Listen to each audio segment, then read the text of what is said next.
Hello everyone, I have Miss Sylvie here. It is like 2:30 in the morning, I think. And Sylvie had a little adventure because Sylvie's human is stupid. I didn't put the lid back on her enclosure last night. I took out her mouse because she didn't eat it because she's very obviously in blue. And I was going to dispose of the mouse, which is just like the trash is like 10 feet away from her enclosure. But do you think I remembered to go back to her enclosure and put the lid on? No. So she got out, which I realized this morning that she was not in her bin. She's still in the bin. She's going to graduate up to a proper enclosure soon. But anyway, so I spent like a good hour this morning just searching in all the easiest spots I could think of. Couldn't find her, so I thought, well, she's pretty reclusive during the day and she just picks one spot and stays in it all the time. So like she probably found a spot and she's probably gonna stay nice and cozy and safe while I'm at work. And then I came home and I tore apart the house trying to find her. Couldn't find her, so then I put a bunch of like plastic bags out everywhere, thinking like if she came out, I would hear some crinkling. And then I put like some hides out for her and kept checking. I turned off all the lights and I was just listening to an audiobook on really low volume with the lights off, with the exception of Sam the turtle. Likes to sun in the middle of the night, so his heat lamp is still on. Don't come at me. I know I'm weird. And it's not advisable to let your turtles have their lights on all night long, but they're 27 years old and I have a habit of forgetting to turn them off at night, and they like it and they're healthy. So anyway, that's beside the point. I try not to do that. Sometimes I just forget, but tonight I just wanted a little bit of a light so I could see. And then I just sat on the couch listening to my audiobook on very low volume and then freaking out every time I heard any little noise and going to try and find it. At one point, my cat Jovi was obsessing over something underneath a storage thing, one of those 3-drawer storage things. It turned out to be a cricket, not Sylvie, but I did eventually find her because I heard a noise that was coming from the direction of actually where her enclosure was. So I went over there and shined my flashlight, and there she was, like right next to the spot where her enclosure was, with dust and cat hair all over her face. So yeah, very happy I found her. I was bound and determined to stay awake all night if that's what it took. So, yeah, Sylvie had an adventure, and I'm gonna go to sleep soon. But I think she's a little bit traumatized.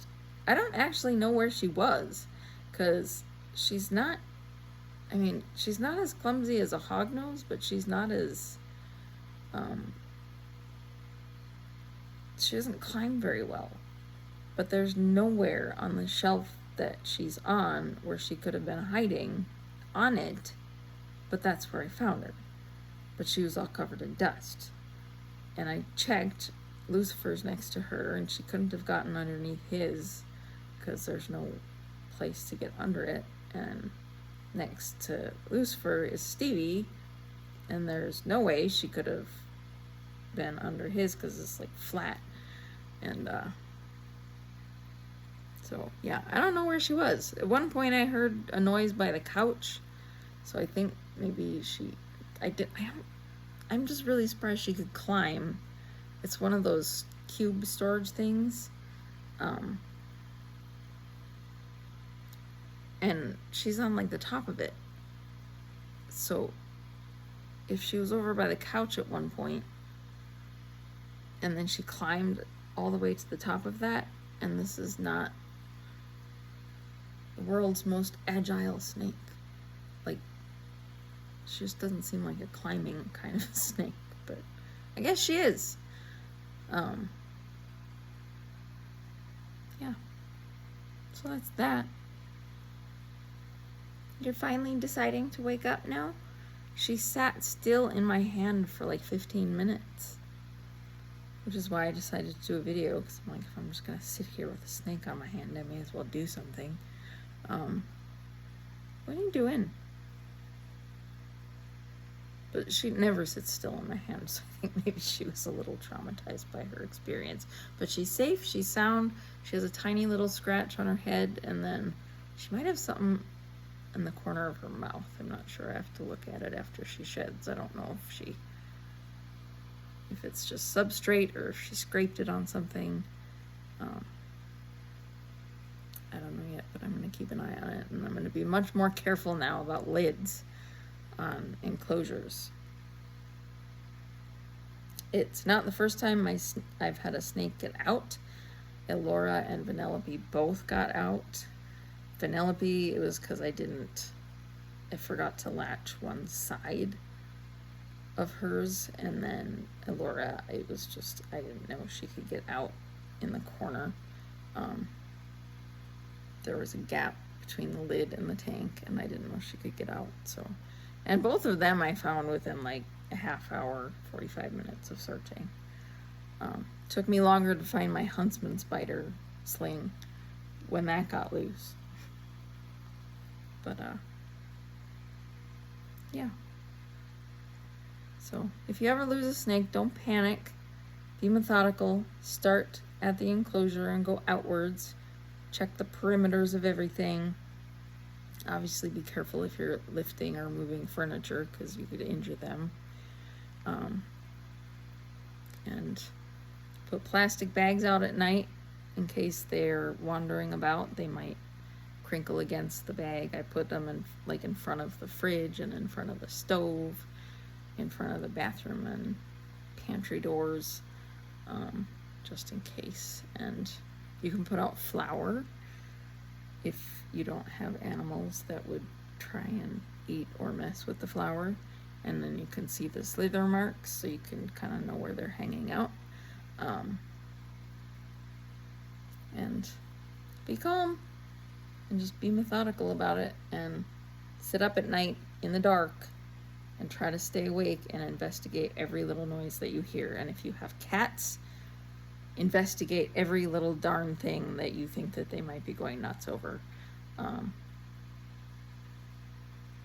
Yeah. I've lost hamsters before. I've had hamsters get out, and the cats were always the reason I found them. And Watson was the reason that I knew Jovi was back when she went on her little 24-hour-long adventure,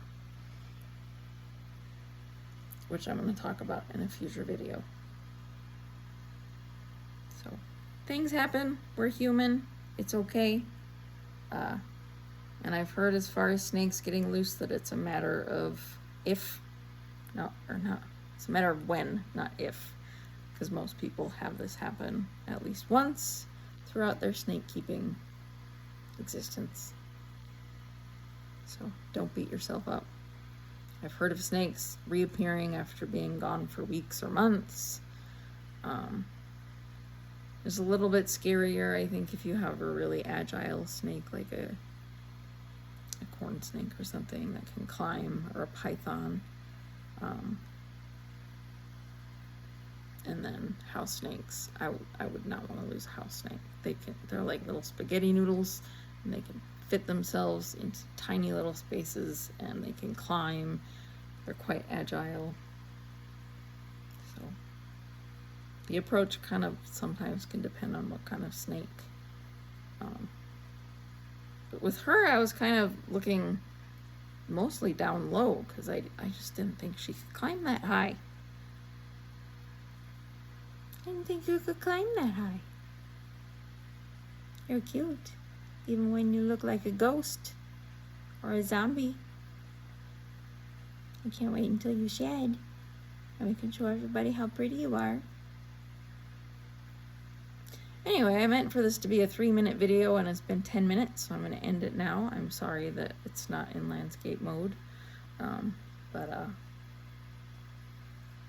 hope you all have a great weekend, and we will talk to you later. Bye.